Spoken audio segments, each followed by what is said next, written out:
Ja, dobrodošli na Koroškem in zdaj smo na poti na kmetijo Ramšak-Legnar, kjer se že 3 generacije ukvarjajo s prirejo mleka in so tudi del sheme Izbrana kakovost.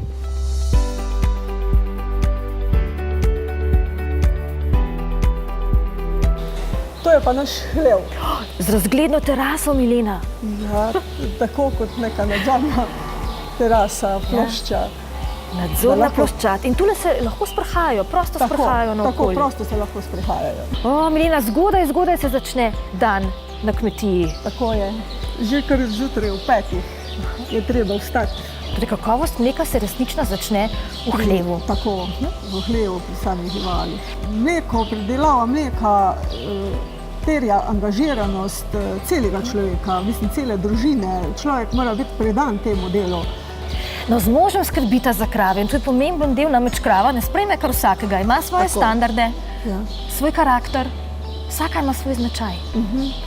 Ja, ene, recimo krave te poznajo po glasu, točno veš, kaj je katera krava, kak si lahko si pri enih si bolj previdna, ene so bolj domače, pohlevne, mi rečemo.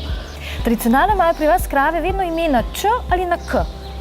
Tako, nekaj je pa tudi že drugih črk. Večji del je na Č in na K, recimo ta krava je Koma. Koma? Ja. In Koma nosi srce že na glavi, poglejte.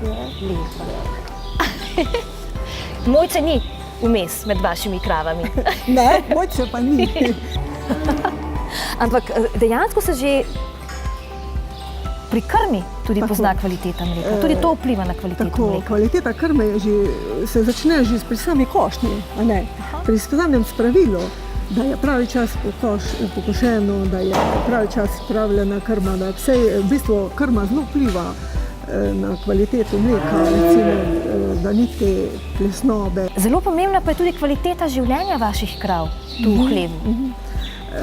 Naš hlev je dokaj sodoben.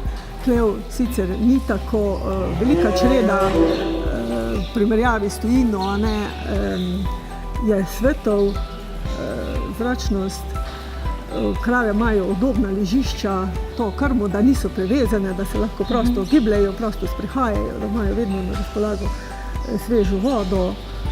Milena, kaj je to? Ja, krave imajo na razpolago tudi to krtačo, da se poščetkajo. Zdaj smo pa tu v modernem vozišču, tukaj se krave molzejo, vsako zjutraj, vsak zvečer. Zdaj imamo sicer samo eno, drugače jih pač na vsaki strani 5, jih molzemo 10 se molze naenkrat. Se pravi, po tej cevi potem odteka mleko? Po tej cevi odteka mleko, po teh ceveh do zbirne posodbe, to se prečrpa in na to do bazena. To je naravnost iz krave in s tem tudi zagotovite kakovost mleka. Tu je dosti laže zagotavlja mikrobiološka kvaliteta mleka.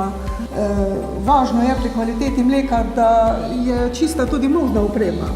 To smo zdaj na zbiralnici mleka na kmetiji, kjer se mleko zbira v zbiralni cisterni, iz katere potem poteka prevzem. Kako se potem zagotavlja kakovost mleka za shemo Izbrana kakovost? Kakovost mleka za izbrano kakovost se zagotavlja s tem, da je pot od zbiralnice do mlekarne čim krajša, manj kot 15 ur. Pomembna je tudi mikrobiološka kvaliteta mleka, ki je v tem primeru v 12-mesečnem povprečju pod 80.000 mikroorganizmov na mililiter mleka. Kontrola za izbrano kakovost se deli na notranjo in zunanjo. Kaj to pomeni?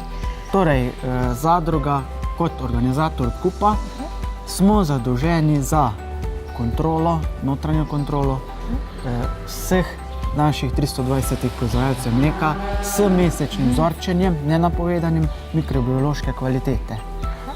Zunanjo kontrolo pa opravljajo neodvisne organizacije. Na skrajni čas, da si nalijemo čistega mleka. Milena, kje vidite prednosti vključenosti v shemo Izbrana kakovost, tudi kot takole stališča kmeta? Shema Izbrana kakovost mleka je tako pomembna za kmeta kot za slovenskega potrošnika. Zato slovenski potrošnik z shemo Izbrana kakovost bo dobil eno zagotovilo, da je to prirejeno in proizvedeno v Sloveniji. Saj s tem, ko bo potrošnja teh izdelkov, a ne slovenskih, velika, bo se tudi kmet na lokalni ravni, bo kmetu zagotovil neko delovno mesto, s tem bo se ostala poseljenost krajine, obdelanost kmetijske zemlje. Kot ste rekli, za kmeta in za potrošnika. Tako. Na zdravje. Na zdravje. Dobesedno.